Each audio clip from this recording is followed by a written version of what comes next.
This is WICR. Hello everyone, welcome back to the Sports Vault. Jersey Joe back in action here. Have been waiting to get into the studio all day. It's been a very busy day for WICR. We had a lot of training in the studio. We had an event to DJ for the school, but now it is the end of the day, and of course, I had to come on the air. It's a great day, one of my favorite of the year for sports. The UEFA Champions League group stages announced, and I'm not going to waste any time. I've been waiting for a while, especially to see what's going to happen with Manchester City. Don't worry, we'll get to Group D in a moment, but let's not waste time getting into Group A, which I think is one of the harder groups. A lot of them, I think, are very predictable at the moment right now. But for Group A, you have Paris Saint-Germain, Real Madrid, Shakhtar, and Malmo. And I think at the end of the day, I also have to bear with me because some of these clubs are just, I don't have the knowledge of, like the top tier ones, like Malmo. Some of these are just not, you don't get to see as much. I mean, you watch the Paris Saint-Germains a lot, you watch the Real Madrids a lot. Not a lot of downtime to watch Malmo's soccer, so bear with me on those ones. But I think this one is pretty predictable. The top two here, clearly Real Madrid and Paris Saint-Germain, two of the top clubs in the world. Top quality, world-class players all around. Zlatan Ibrahimovic, Angel Di Maria will only make PSG better.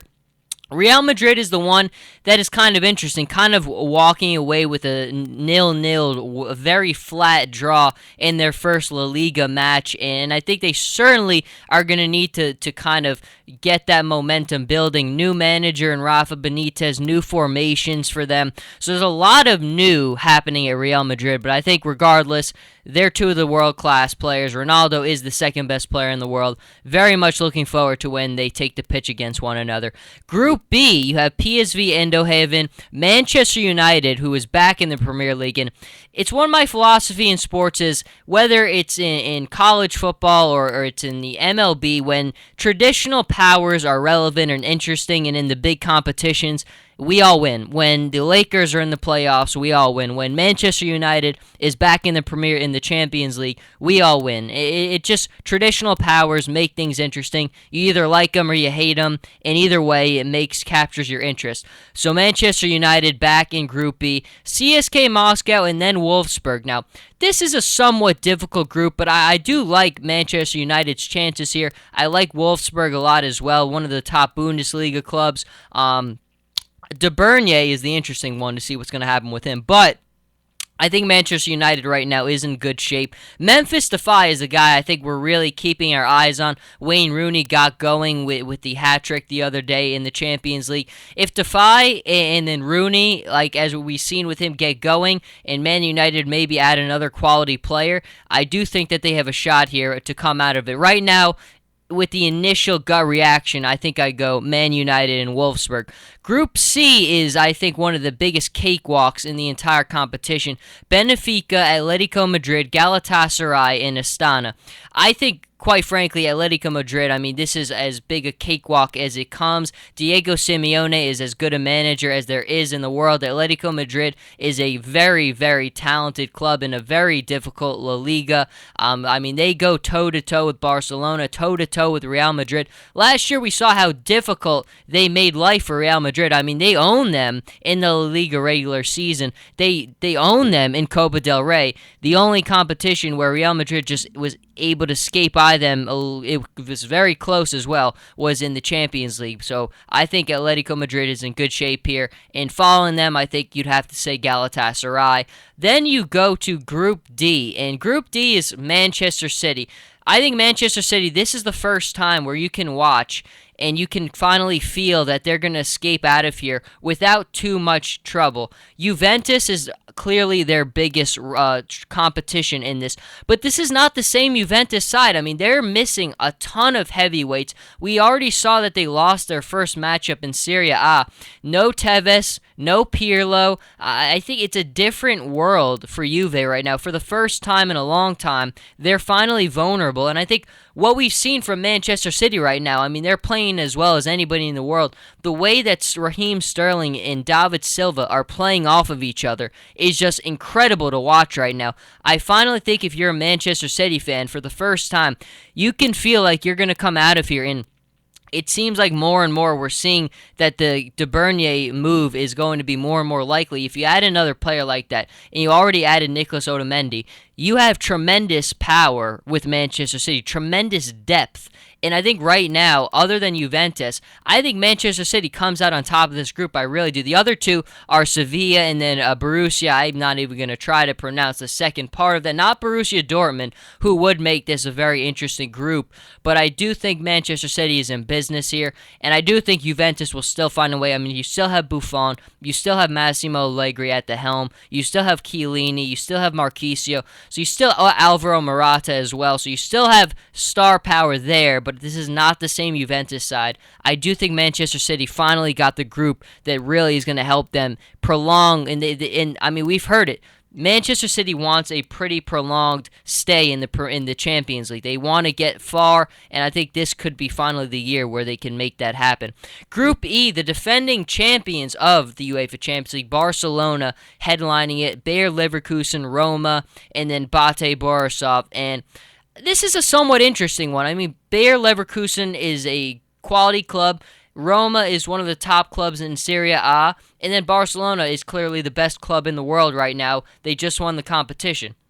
I do think Barcelona will win it all again at the end of the day. I just think right now they're too talented. I think the trio that they have, Neymar is coming back soon.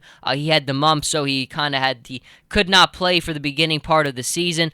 But I do really think that at the end of the day, Barcelona is just too talented. Now, at the end of the day, you got to think who's the behind Barcelona for Group E, though. In initial gut, I mean, it's going to be difficult. Roma disappointed in the Champions League last year.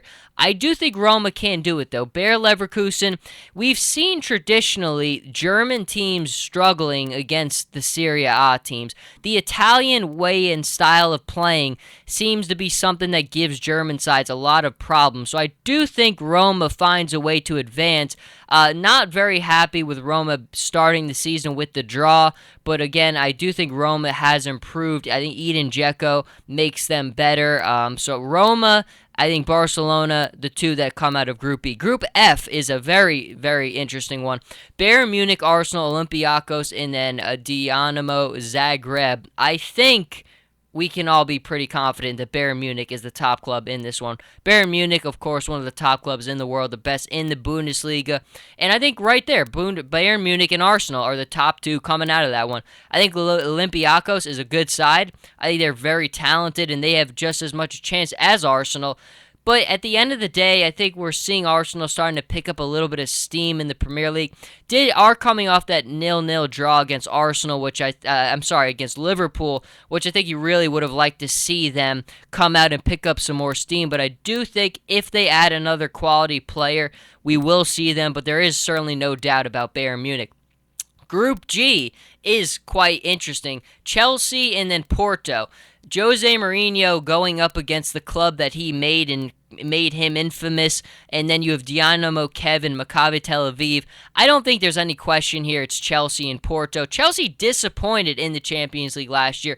We all know the amount of success that they had in the Premier League, but in the Champions League, disappointing their finish, losing to Paris Saint-Germain, and Paris Saint-Germain advancing to the next round. But I do think that they do come out of this one, and obviously Porto right behind them. Porto did have a good amount of success in the Champions League last year. Then the final group to round it out and finish out this segment, you have Zenit, Valencia, Lyon, and Ghent. And again, this is one of those ones where I think this is probably the least interesting group of all of the groups. Aside from Group C with Atletico, that's probably second, but I think the least interesting one here is Group H. Valencia and probably Zenit for me would be the two I have advancing. But again, there's not a lot of flash, not a ton of excitement coming out of this one. Clearly for me, I think Group D is awesome with Juve and Manchester City. Group F is very interesting. Olympiacos, Arsenal, Bayern Munich. Group E, of course, Roma, Bayer Leverkusen, Barcelona. I thought for a minute we might have gotten a Man United, Man City group, which would be incredible. But I do think at the end of the day, it's very interesting. Again, as we get more and more into the competition, we'll clearly have more and more about it. But I do think at the end of the day, Barcelona is just too talented. Now, They didn't start off their season on the best of note. Clearly losing the Spanish Super Cup. And conceding goals. They did get a win to start the La Liga season, 1-0. But I think now that Neymar is back, things are going to start to mesh. Things will start to gel. Remember last season, it took Barcelona a long time. There was a lot of turmoil there for a while. Luis Enrique, it seemed like for a while he might not survive the season, but you know what? They stayed the course. Things gelled, things meshed, and we saw the results. Barcelona right now is the undisputed king of the UEFA Champions League, of world football. And I think right now they're in business. And if I was a betting man, which I'm not, or I might be, I would not bet against Barcelona winning it all this year. I just think still Messi is the best player in the world. Suarez is as good a complement to the best player in the world as there is. And Neymar is slowly turning into possibly the next. I already have them top 3 as the third best player in the world, but you cannot deny the power and the skill of Neymar. Incredible stuff, though, to wrap up an incredible day for WICR. Before I close down the station, I just have been waiting on it all day to break it all down. Very excited to be able to come on here. We'll be back on the air bright and early. Get excited. Calcio Corner tomorrow. Myself and a few other individuals will be breaking down the start of the Italian Serie A season. Very excited for it. Cannot wait to get in here. So everyone, don't go anywhere. WICR is back in the fold, bringing out the best content. Everybody have a great night.